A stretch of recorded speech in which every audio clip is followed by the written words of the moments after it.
Muy buenas, bienvenidos a este vídeo. A estas alturas es posible que ya sepas lo que es un prompt, cómo hacer un buen prompt y cómo cumplir con ciertas estructuras. Entonces vamos a hacer un poco de repaso para poder especializarnos en cómo hacer esa parte de prompt engineering y conseguir que la IA, es decir, ChatGPT, nos dé respuestas mucho mejores y mejor trabajadas. Así que vengan, vamos allá. Para empezar, refrescando qué es un prompt, es como la consulta que le hacemos a un modelo LLM, es decir, a un modelo de inteligencia artificial, como una consulta para que éste la analice y luego nos dé una respuesta. Es muy importante que sepas y seas consciente que hacer un buen prompt es tan importante como saber programar. Por eso esta parte es fundamental y que la tengas muy clara desde un principio. Si en un futuro, cuando ya estés usando ChatGPT de manera más frecuente, pues también de igual manera tengas el conocimiento de cómo poder conseguir que el ChatGPT te dé mejores resultados. Cuando escribes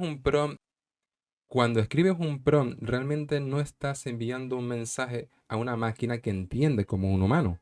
Estás más bien alimentando un modelo de lenguaje que predice palabra por palabra.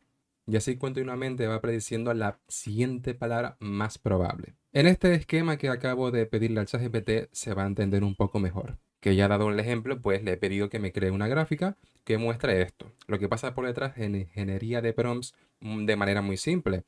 Recibe un contexto, hay una fase de predicción y por último la respuesta. Lo que ocurre por detrás realmente es lo siguiente. Primero, en la IA, el modelo, el LM, recoge todo el contexto posible que tiene primero a su disposición. El prompt que tú le envías, es decir, la consulta, luego el historial de la conversación, si ya lleva un tiempo hablando con ella, y tercero, pues cualquier otro prompt a nivel interno, como el caso de los GPTs personalizados que hemos visto en vídeos anteriores.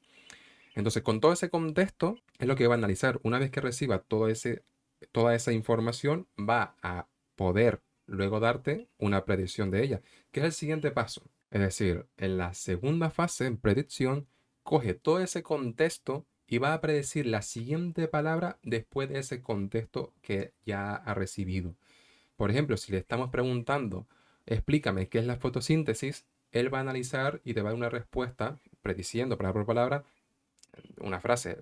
Empezará como, la fotosíntesis es un proceso de X y poco a poco. Entonces, lo que ha pasado ahí detrás es que con ese contexto, la siguiente palabra que ha predicho es la. Luego, fotosíntesis. Luego es un proceso y así continuamente hasta que tenga toda la secuencia de palabras completa y por último, la última fase te la entrega como respuesta final. Te pongo una analogía muy simple. Imagínate que GPT es como un pianista que está ciego pero que ha memorizado millones de partituras. Solo necesita que le digas un estilo y luego él va a empezar a tocar una melodía muy similar a lo que le has pedido, con todo ese contexto que él había aprendido anteriormente y que tiene su base de conocimiento.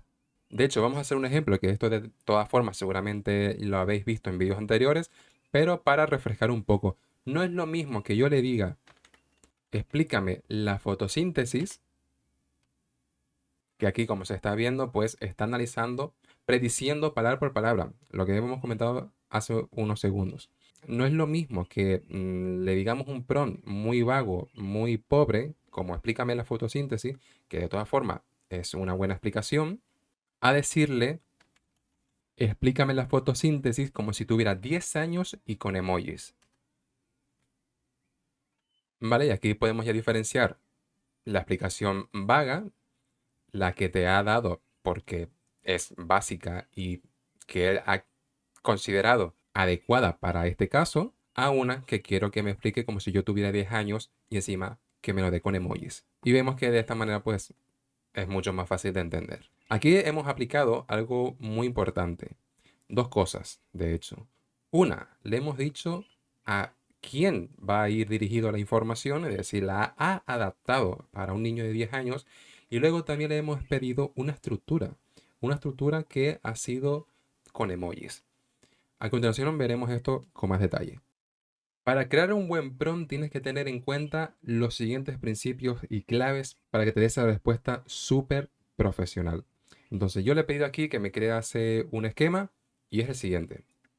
Un buen prompt tiene que tener claridad, contexto, un rol o desde un punto de vista, como en este caso ha sido enfocado para niños, un objetivo claro y un formato deseado, que puede ser una lista, un esquema, una gráfica, como estamos aquí pidiendo en este ejemplo, etcétera. Y en lo que estoy grabando, aquí ha habido dos estructuras, ya la que te dije antes, que me lo explicaras con emojis, y otra ha sido créame una gráfica, un esquema en este caso. El truco aquí para crear un buen prompt es que pidas como si fueses a delegar esto a una persona que no tiene ningún tipo de contexto.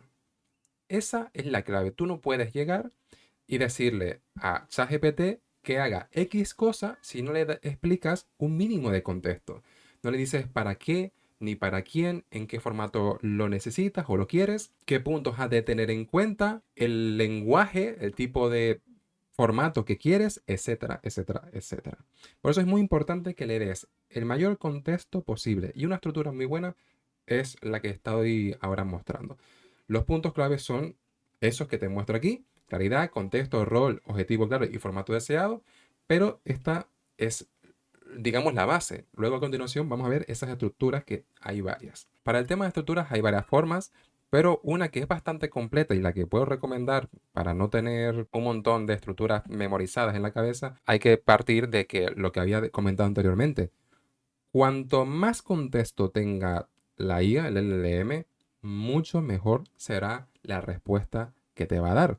Entonces, la mejor manera y la mejor estructura, que hasta el momento es la que mejor funciona, es la siguiente. Le he pedido en este caso que me crease una imagen de un mapa mental con esta información, que yo es la estructura que os quiero enseñar. Siempre a partir de cómo ha de actuar ese LLM, ese modelo. Es decir, va a adquirir un rol. Luego, a partir de ahí, pues añades los siguientes puntos. Es decir, qué tarea ha de completar o hacer, el contexto sobre esa tarea y luego el tipo de respuesta que estás buscando. Si quiere que sea un formato lista, un formato por pasos o un esquema, una imagen como en este caso. Entonces, por eso digo que es muy importante que expliques esto como si fueses a delegárselo a otra persona, porque luego puedes ir a tu compañero, quien sea, y quieras decir, oye, necesito que hagas X cosa. Y no es lo mismo decirle, oye, explícame la fotosíntesis, o decirle, explícame la fotosíntesis como si fuese para un niño de 10 años, con ejemplos, imágenes, y que sea fácil para ese niño aprender.